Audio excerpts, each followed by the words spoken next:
reveal corruption.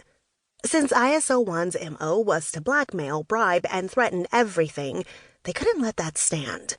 Too bad for them. Maddie was in town and killed every one of them. In the end, she gave her ex-husband a choice: side with her or betray her. He betrayed her and in doing so caused his own death.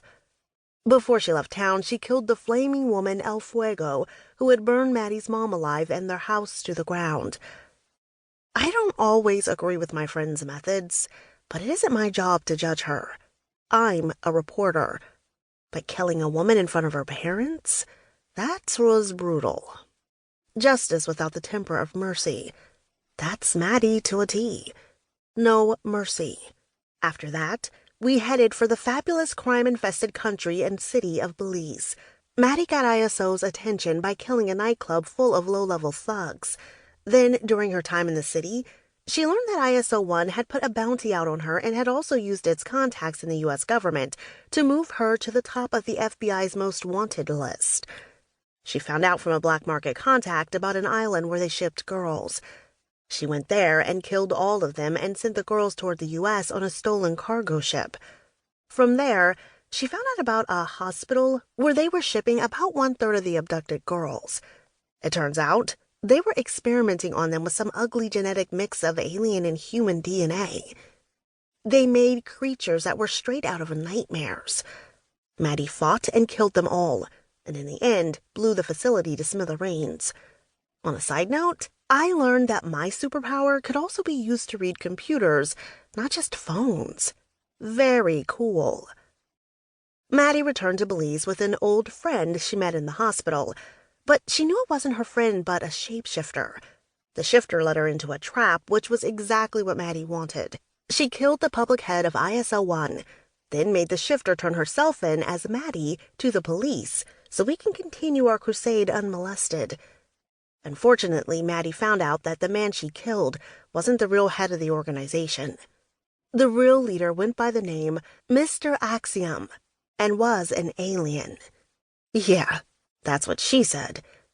We needed to help bring him down, and the only person I knew who had any experience or vested interest in bringing down aliens was Amelia Lockheart, the Full Metal superhero. Time to fangirl. Chapter 1. One thing I didn't lack was commitment. I had proven that time and time again with the Wraith.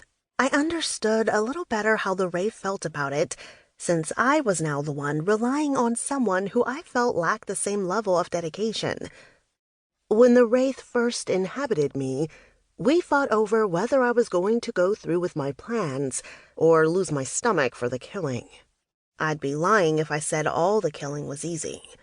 It helped that the people I ended were all bad. Still, even a killer needs a break now and again. But not this day. I was crouched on the rooftop corner of a 6-story apartment building on the outskirts of downtown Phoenix, Arizona.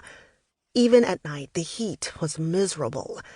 I had traded my usual leather pants and jacket for light cargo pants and a t-shirt, and I couldn't even think of putting on my red scarf. Not in this heat. Next to me was a duffel bag with a scoped MK-12 rifle. It was chambered in a 5.56 and had a 30-round magazine. My target was the nightclub next door.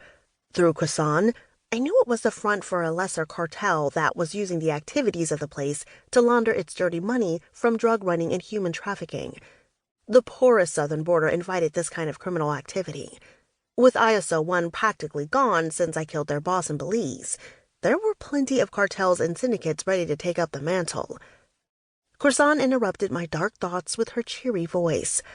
How cool is this, huh? Waiting for a superhero raid? Do you think they'll do it? I shrugged. Lockhart seemed willing to go through with it to flush out our query. That's all I care about, I said to my companion on the other end of the cell phone. Lockhart had offered us communications devices, but I didn't trust her. If superheroes were really in it for the people, they would handle this crap. And what happened to my family wouldn't have happened. You know, you can call her Arsenal or Amelia. You don't have to keep using her last name as a pejorative.